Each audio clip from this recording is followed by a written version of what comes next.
here. Okay. Can you hear me all right? Yeah, it's good. Okay.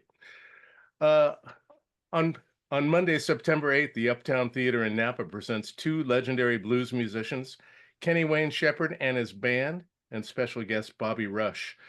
Kenny Wayne Shepherd is my guest. He's currently on a European leg of a tour. Where are you at right now, Kenny? We're in Amsterdam today. Well, awesome. What time of the day is it? It's dinner time. So as soon as I get done talking to you, I've finished my interviews for the day, and we're going to grab dinner before the show. Sweet. Well, I love the new record. Can you talk a little bit about the Young Fashion Ways and how you hooked up with Bobby Rush? Yeah, well, so Bobby came out. For those that might not know Bobby, he's a 91-year-old blues legend. And I had asked him to come be my special guest at one of my blues festivals that I do, the Backroads Blues Festival. And he came and sat in with me and my band. And I had seen him play before, and I've obviously been aware of his music because I'm a huge blues fan. But I never performed with him before. So he came up and joined us on stage for a few songs. And I just felt like there was obvious chemistry between me and him. And so after the show, I went up to him. I said, "Man, I think we need to make a record together." And he said, "I was just thinking the same thing." So 6 months later, we're in the studio making a record. And then it took us about a year to find the right time to release it because he was really busy and I was really busy. So the record was done. We just had to find the right window. So the record came out back in March. So it's been out for a few months, rave reviews. I'm really happy with it. I believe he's really happy with it. It's a pretty great record, and so we decided to have him come out and join us on the tour, and we're just having a ball. I mean, he's even over here in Europe with us right now, and we're just having a ball, man. He's incredible. He performs at such a high level. People can't believe that he's 91 years old. He jumps around, he kicks his leg up in the air, he's dancing on stage, he's doing I all this know. incredible stuff. And so it's just been a real trip. It's been a real pleasure and an honor to do this with him. Yeah. How did as a young fella, how did you get interested in the blues? Well, my dad listened to all kinds of music, and he was a disc jockey on the radio. So we heard music 24/7. But my dad loved everything, so we heard country, blues, rock, top 40, jazz, funk, R&B, everything. So I just kind of latched on to blues because I really was drawn to the guitar as an instrument, and so I really liked guitar music. So that was like rock and roll and blues for the most part. And so there was something about blues music. I don't know. I think it was something about the beauty and its simplicity, but also the emotion that it's required, to play from your heart when you play blues music. And I think that's something that people can connect with regardless of how young they are. So even though I was too young to maybe relate to the lyrics of the songs, I could feel the music they were playing, Hmm. you know? Kenny Wayne Shepherd, you were successful at a very young age, and what? How did you how did you prepare to learn the craft at such a young age? I mean, talk a little bit about sitting down with a guitar and learning it because you're self-taught, right? Yeah, well, I could play I just play by ear. So like when I was a little kid, I had little toy plastic guitars with nylon strings or whatever, and I would wear those out. My grandmother would get me another one. I could play like Mary Had a Little Lamb or like Smoke on the Water was like one of the first songs. But I got my first electric guitar at age 7, and once I got that, I just started really practicing every day. And I'm sure for a while it didn't sound very good, but after, there was a lot of repetition and a lot of determination, and it started getting better and better. And at some point, just something clicked, and the instrument started to make sense to me. Hmm. And so I went from playing other people's music to trying to make my own music, with the instrument. So, I mean, it all happened pretty quickly for me. I mean, I got on stage for the first time when I was 13. I did my first recordings at 14, and those helped us get my record deal. I signed my record deal at age 16, had my own band at 15, signed a record deal at 16, recorded my first album when I was 17, graduated high school, turned 18, the record came out, and the rest is history. I've been doing it now, over 30 years. You know, it's amazing to me because I'm part owner of a record store here in Santa Rosa, California, and we opened in 1983. So I watched your albums come out, and over the years, I mean, there has never been a day when we haven't had Kenny Wayne Shepherd albums in the store. And No, that's when I good. think about how many actual physical copies that I have touched over the years, it's crazy. I mean, have you kind of been able to wrap your head around how successful those records are? Because a million copies is a Yeah. lot of that's a lot of units, as they say. Yeah, it is. And it's a different world now. So like people aren't selling a million records anymore, you know. No. Most people aren't.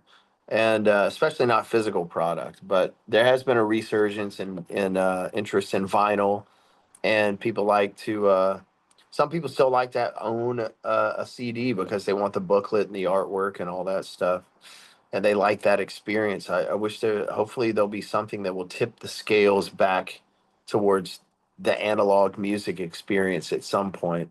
But anyways, yeah, I feel like I was lucky. I got in on the tail end of the golden age of making records and selling records and being able to put an album out and watch it run up the charts, and have number one singles, and have platinum albums hanging on the wall. I just don't know And if that's in the cards for anybody that does blues and blues rock music anymore. I don't think it is in the cards. It was like when a baseball player gets up and hits a grand slam in the World Series, and it's like, wow. Yeah, but Yeah. it's just amazing the legs those albums have too. I mean, something Yes. really to be proud of. So good for you, man. Yeah, I appreciate it. I was watching a part of a documentary film called The Road to Memphis. It was executive producer was Martin Scorsese, and Mhm. The Road to Memphis featured Bobby Rush, and it kind of showed him on tour, riding in the bus and everything. And man, what a career that Mhm. guy's had, and what a great outlook about music. I mean, he really loves music and what he does. Yeah. Well, he's an incredible man, I got to tell you, and I've been learning a lot from him every night, watching him on stage and making that record with him. And what's amazing to me is that at his age, he's 91 years old, and he still wants to do new and exciting and different things. Hmm. He's still motivated to like reach more people and do something different than he did the last record. And he doesn't have to do any of that stuff. And there's a lot of people younger than him that have just said, you know what, I've made all the new music I'm gonna make, and I'm just gonna like keep doing what I've been doing, and that's that. I don't have the energy for it anymore. And but he's an incredibly motivated guy. He definitely is Yeah. one of those people that he lives the whole idea of like making the most out of every day for sure. Yeah, he is amazing, and the new record is terrific. I mean, a lot of times blues records come out, new blues records, and you know they have a kind of a predictable sound to it. Your Hmm. new album is really special, and I just love the tone. I love the pacing of it, and it's really really good. Yeah, I appreciate it. I mean, for me, it was really special because making an album with a guy like him, I mean, it's like it. There's a level of authenticity that comes with that, Hmm. and so that's really special to me. But also, two worlds coming together. I mean, it's like we're decades apart in age, and I'm a bit more of a modern blues player, or if you even want to call me a blues player. But so I bring a slightly different approach and production, to the record, and so. But the goal was like, how do we bring Bobby Rush and everything he's built and his identity and what he's built his whole life, and not alienate that.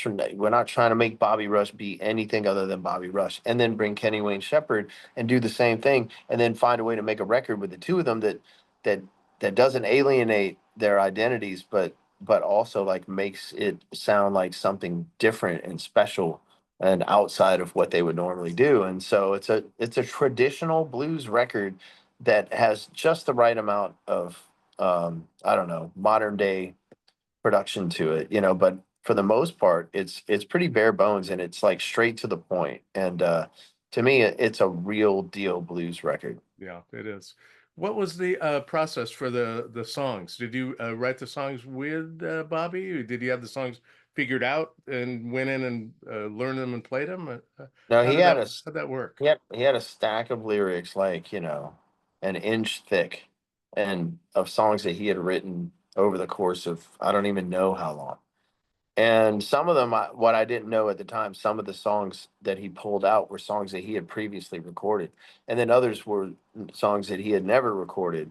But I didn't know a single song we were going to do when we got in the Hmm. studio because I tried to ask him about it, but he never would respond to me about the songs. He would, if I asked him anything else, he would text me back. But when I was like, "Hey, what about the songs? You want me to send you some lyrics, or you want me to send you some music?" And like he just would not respond to that, which Hmm. I think was cool in the end because then the whole thing just unfolded like in the studio, like 100%. The album completely came together on the spot every step of the way in the studio. So like I'd start playing something and I'd be like, what do you I think we need a groove like this. What do you think of this? And then he'd go and dig through his papers and pull out a lyric sheet and he'd come over and start singing it to me. And it was like, there's the song right there. And even the songs that he had recorded before, because I didn't know that, so I never went and listened to the original versions. So I was approaching them from a producer's perspective as like they were completely new songs. So instead of recreating what he had already done, we basically reimagined those songs as if they were new songs. So the whole thing was pretty fascinating, to be honest with you. Yeah, sometimes it's kind of liberating to not have that much knowledge about what you're doing and to go in and work with a clean slate. Did Bobby like all the ideas that you had, or did he come Yeah. back and go, no, no, no, and change No, things? no, no, he never did anything that I didn't like, and I never did anything he didn't like. So, thankfully, it just seemed to be working every step of the way. Yeah. How long did it take to record the album? We had the studio for I think 6 days, Wow. so right around a week, and yeah, it was. I mean, look, we're making a blues record, so we don't need to overthink this. We just need to get in there and play, and that's what we did. Yeah. I did watch one of the videos from your festival when you Hmm. invited Bobby to come and play, and I was just amazed at his energy. And Yeah. I was thinking, this must be an old recording of when he was back in his 70s or something, because he's Yeah. jumping Right. up and down. Everything. He's got such energy. Has has working with him made you think about the aging process and what it might be like for you as you Oh turn yeah. into a senior citizen down the road? Absolutely, man. I'm dealing with back problems right now. I mean, as we speak, and he's moving around better than I'm moving around. So yeah, it's like it's a humbling experience watching him. Yeah. What is the what how does the show paced? Is it do you Well, got come out with Bobby and with the band right away, or how's well, generally, so when we're in, it depends on the venue and it depends on the amount of time we have. But since it's the Uptown Theater is the gig that that we're talking about. Mhm. I think what we generally when we're in the theaters, Bobby and I start the show together, and we have a very stripped down version of my band up there. It's a very intimate setting. We're all kind of in a circle, and and we play this, a lot of the songs from our album together, and then we take an intermission, and they change the stage, and then the Kenny Wayne Shepherd Band comes back out. We do the Kenny Wayne Shepherd Band show, and then Bobby comes up and joins us again for the encore. Sounds like a good way to do it. Yeah, and I mean now other situations like we doing like festival gigs. We did the Jazz Fest in New Orleans. We're doing some shows over here in Europe, and so we're doing it like one long set. And so we start the show, and then Bobby comes up in the middle, and then we do a group of songs with him, and then we finish the rest of the show. So it just depends on the gig and how much time we have to get the show done. Yeah, you're playing is Montreux coming up? Hmm. You're doing Yeah, the jazz festival? Wow, yeah, that's exciting. yeah. Well, Kenny Wayne Shepherd, go have dinner and All right. have a good show tonight. What a treat talking to you, and what a joy it's been watching your career over the years and touching all those albums. I mean, thinking about 20 weeks topping the blues charts and Grammy nominations, Yeah. good for you, man. Everybody's proud of you. I appreciate it. Yeah, I Love to see appreciate you it. at the show when we come up there. Definitely. Kenny Wayne Shepherd, everybody. Thank you so much for talking. Thanks.